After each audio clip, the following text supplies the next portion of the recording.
Ángela Molina, l'une des actrices les plus célèbres du cinéma espagnol, a vécu une vie haute en couleurs, mais aussi emplie d'une profonde tristesse.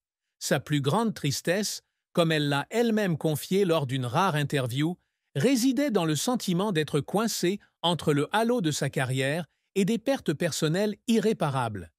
Fille du célèbre chanteur Antonio Molina, Ángela a grandi dans une famille d'artistes, où la pression de briller pesait toujours lourdement sur ses épaules. Mais ce qui l'a le plus blessée n'a pas été la compétition ni la pression du public, mais la perte de son père, sa plus grande inspiration. Antonio Molina était non seulement un père, mais aussi un symbole de connexion émotionnelle à travers l'art. Et cette perte a laissé un vide incommensurable dans son âme. Cette tristesse a été aggravée par la prise de conscience que, malgré son succès au cinéma, elle ne pouvait partager ses moments avec son père bien-aimé. Dans les années qui ont suivi la mort d'Antonio, Ángela est souvent revenue à ses souvenirs d'enfance, lorsqu'elle voyageait avec son père dans toute l'Espagne, interprétant des chansons de flamenco poignantes. Elle a dit un jour qu'à chaque fois qu'elle entendait les mélodies de son père, elle avait le cœur brisé. Cette tristesse n'était pas seulement une perte personnelle, mais aussi un sentiment de solitude, celui de devoir perpétuer l'héritage artistique familial sans guide. De plus, Ángela portait en elle la tristesse d'une artiste qui a toujours aspiré à la liberté créative, mais qui était parfois limitée par les attentes du public et de la critique. Actrice douée pour le jeu émotionnel, elle a souvent dû se confronter à des rôles qui l'obligeaient à révéler les recoins les plus profonds de son âme. Cela lui donnait parfois l'impression de revivre de vieilles blessures, des douleurs qu'elle avait tenté d'enfouir. La plus grande tristesse d'Ángela ne résidait pas seulement dans des événements précis, mais aussi dans le combat intérieur qu'elle menait entre rester fidèle à elle-même et répondre aux attentes du monde qui l'entourait.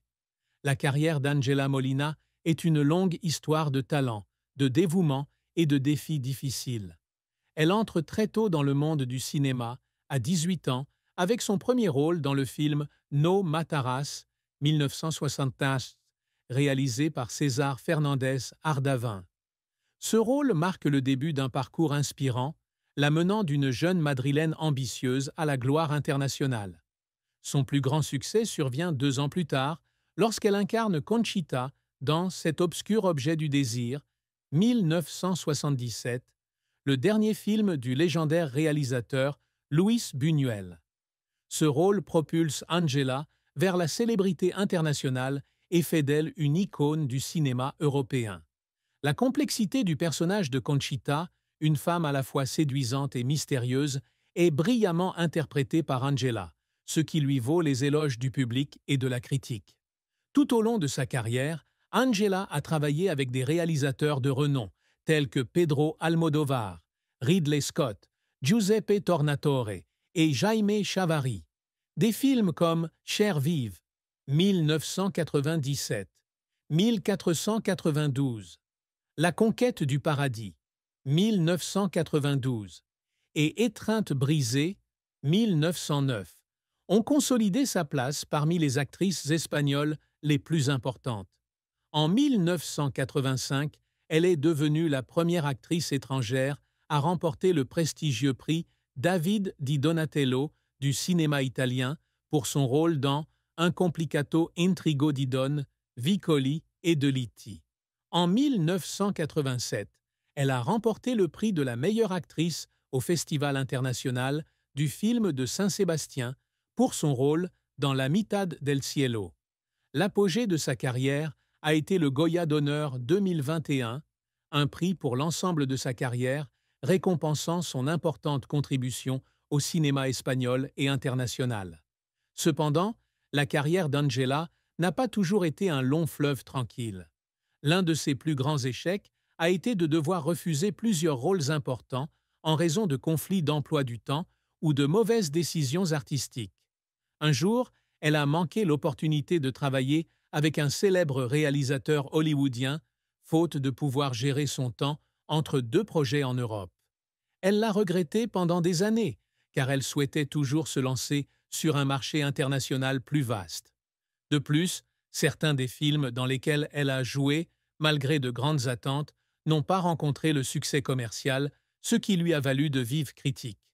Dans ces moments-là, Angela se tournait souvent vers sa famille et ses amis pour trouver du réconfort. Mais elle avouait qu'il y avait des nuits où elle pleurait, sentant qu'elle ne pouvait pas être à la hauteur des attentes. La quête de perfection d'Angela était parfois épuisante.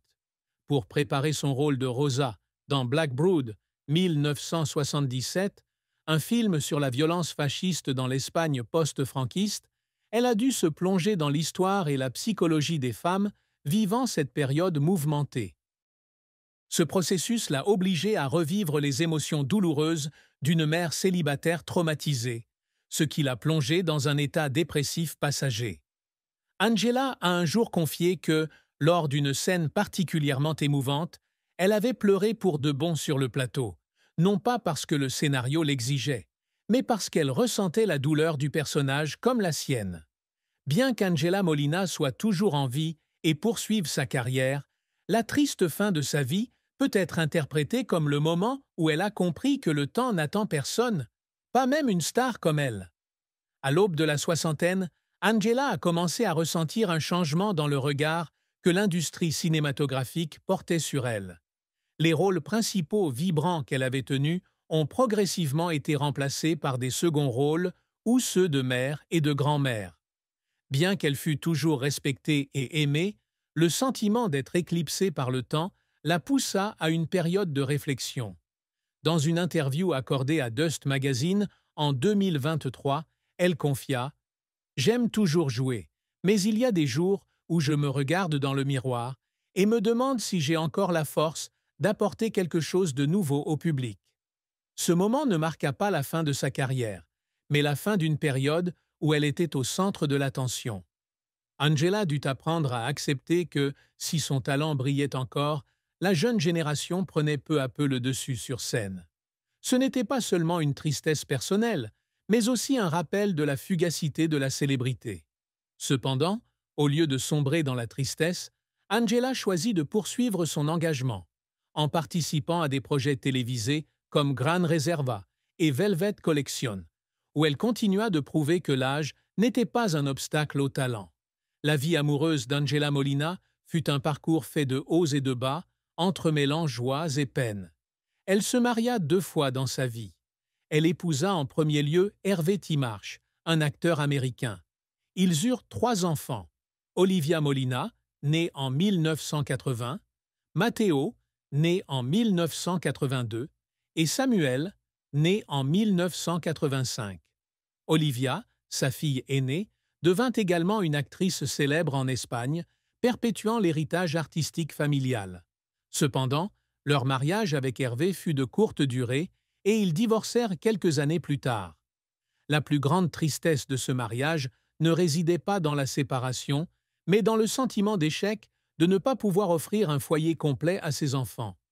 Angela confia un jour qu'elle se sentait toujours tourmentée, car sa carrière l'empêchait de passer autant de temps avec ses enfants qu'elle le souhaitait.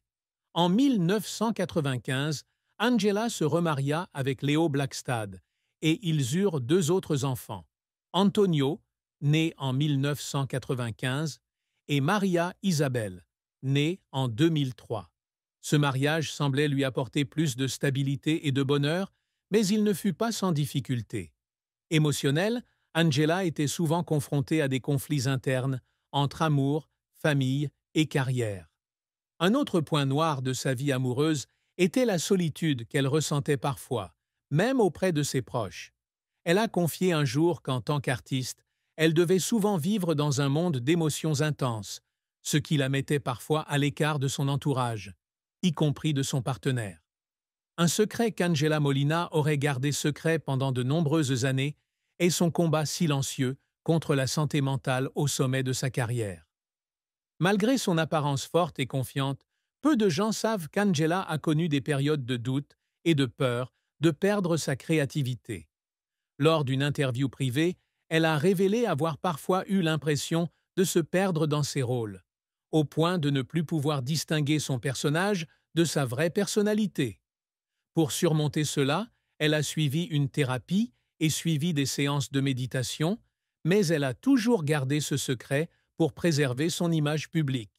Ce secret ne concerne pas seulement sa santé mentale, mais aussi la pression exercée pour maintenir l'image d'une femme forte, séduisante et talentueuse. Angela craignait que si le public découvrait ses faiblesses, il la percevrait sous un jour différent. Elle a donc choisi de le cacher, partageant ces moments uniquement avec ses proches. Ce secret, bien que non rendu public, est devenu un élément important de son cheminement vers l'âge adulte, l'aidant à apprendre à s'accepter et à trouver un équilibre dans sa vie. Angela Molina a toujours aspiré à laisser sa marque, non seulement dans le cinéma espagnol, mais aussi sur la scène internationale. L'un de ses plus grands objectifs est de devenir une actrice capable de transcender les frontières culturelles et de faire connaître les histoires espagnoles à un public international. Elle y est parvenue notamment grâce à des rôles dans des films de Luis Buñuel, Ridley Scott et Giuseppe Tornatore. Mais elle ne s'est pas arrêtée là. Angela Seyfort,